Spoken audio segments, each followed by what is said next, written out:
Франција веќе работи на новата методологија за проширување на Унијата и првичната верзија веќе се дели на државите членки, вели претседателот Стево Пендаровски, после како што вели отворената и динамична средба со францускиот претседател Емануел Макрон во рамки на самитот за мир во Париз.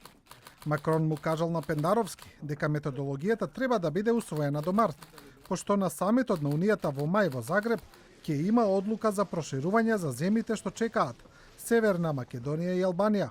Одлуката според Пендаровски останува неизвестна. Сите опции се отворени со тоа што претседателот Макрон на средбата децидно кажа и тоа бидејќи инсистирав да се каже заради што е одложувањето.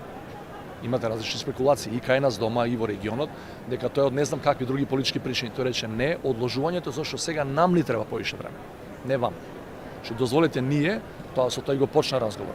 Моја стара заложба е да има продлабочување на Унијата и подобрување на методологијата. Пендаровски додава дека му пренел на Макрон дека земјава не прифаќа алтернатива за членството во Европската Унија, не за Европската економска заедница, соседи на Унијата, пошто од Макрон добил уверување дека Франција во ниту еден момент не сакала земјава да ја остави вон Унијата. Македонија од друга страна го прифаќа принципот на назадување во преговорите кој сега не постои, па и повеќе од тоа. Дури во еден момент му реков, ако сакате и како полноправна членка, која би биле, да не исклучите од членство од Европската Унија, слободно направете го тоа, бидејќи не ми е интерес мене да бидам ја членка тамо, а да не бидам демократија. Макрон го уверил Пендаровски дека Франција нема никакви нови услови за земјава за добивање на датум, а францускиот претседател не го ни спомнал законот за јавно обвинителство.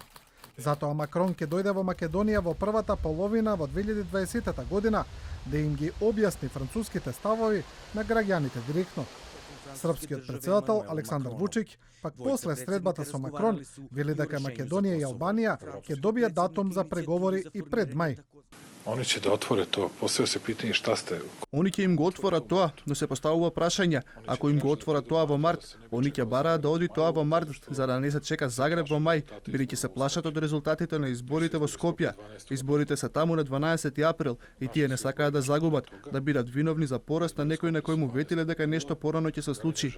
За разлика од Макрон, представникот на Франција во земјава, Кристијан Тимоние, неколку пати тврдеше дека Северна Македонија треба да исполни низа на услови за добивање на датум, меѓу кои се успешни избори, борба со корупција, подобро судство и закон за јавно обвинителство.